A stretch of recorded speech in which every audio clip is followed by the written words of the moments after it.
Olá, tudo bem? Eu sou a Soraya e esse é mais um vídeo do projeto Literar com a Infância. Vamos juntos literar? Hoje eu vou contar para vocês uma história que se chama Amarílis. A autora é Eva Furnari e as ilustrações são de Cárcamo, editora moderna. Bom, essa história tem dois personagens muito interessantes. Eles são irmãos e eles se chamam Luísa e Tiago. E a história começa assim, com o Tiago indo numa estante de livros que eles tinham lá na casa deles, porque o pai deles estava viajando, tava só os dois.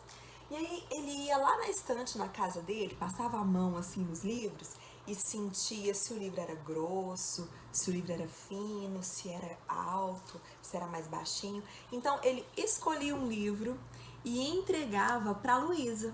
E a Luísa começava então a olhar o livro e ela abria numa página qualquer. Quando ela abria naquela página, era como se fosse um jogo que os dois tinham. Ela tinha que ler o que estava escrito naquela página, ou então ela começava a descrever a imagem que tinha lá, se não tivesse nada escrito.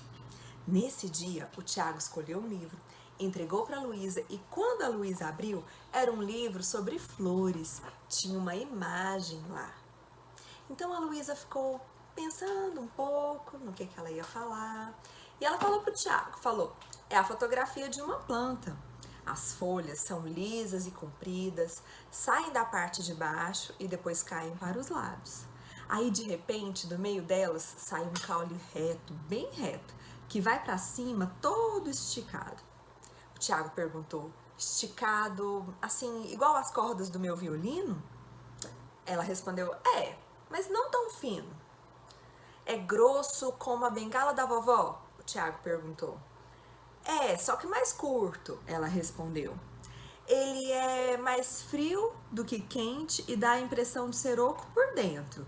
Mas para ter certeza, a gente ia ter que cortar, a Luísa falou. Ai, que dor, o Tiago achou. Se a gente cortar, a flor vai morrer. Ah, a planta tem uma flor, o Tiago perguntou. Tem duas e elas são iguaizinhas, totalmente idênticas. São gêmeas? Sim, são gêmeas. E olha, só que engraçado, elas têm o mesmo nome.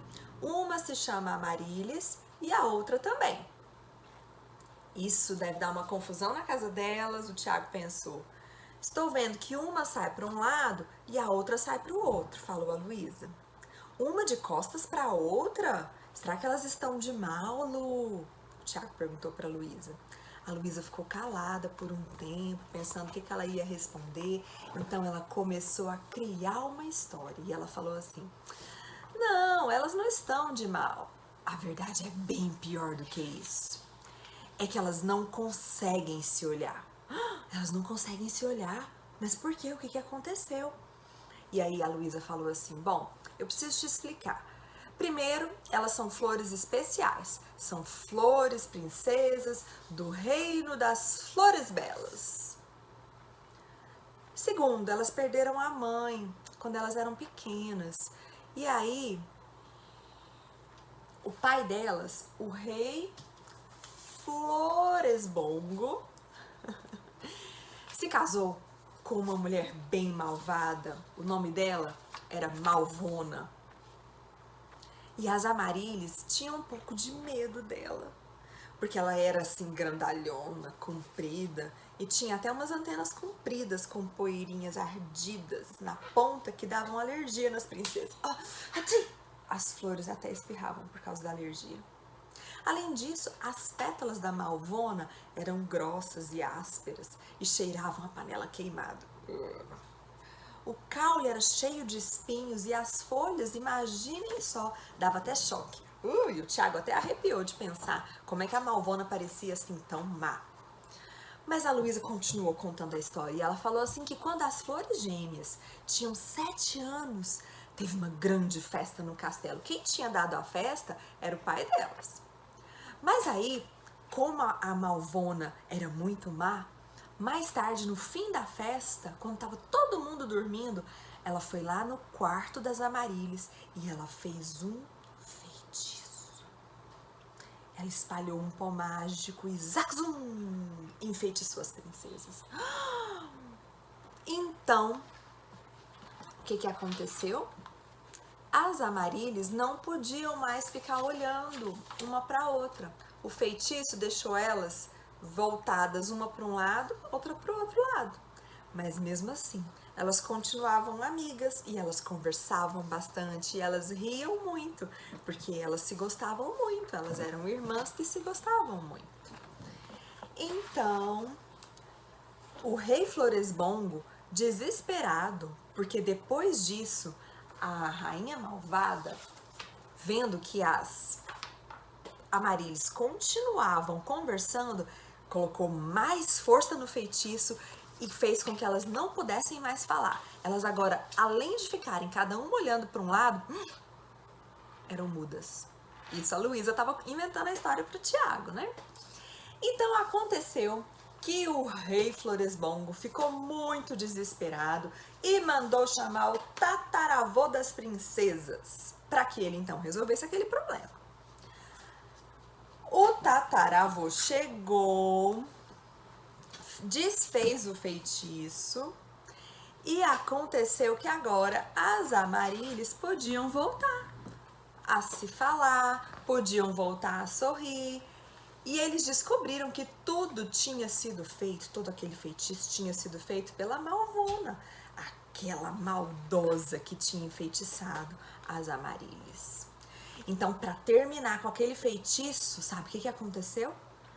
O rei mandou a Malvona para um castelo, ficar presa lá na torre do castelo. E aí o Tiago falou assim: eu tenho certeza que era uma torre que era cheia de dragões em volta e que espirravam fogo. A Luísa riu, falou, pode ser esse tipo de torre que a Malvona ficou presa. E os dois ficaram juntos imaginando como seria aquela torre cercada de dinossauros e dragões que soltavam fogo pelas ventas. Então, o Tiago ficou todo feliz com o final daquela história. E ainda mais de saber que o tataravô tinha vindo só para salvar aquelas flores Amarílis. E agora elas estavam livres daquele feitiço. Mas sabe como que termina aquela história? Na verdade, a história de verdade das Amarílis termina quando eles escutaram um barulho de um carro. Sabe quem é? O pai do Tiago e da Luísa. Ele estava chegando e então a Luísa parou de contar aquela história e aí os dois foram correndo para ver o pai e eles estavam super alegres que o pai deles tinha chegado.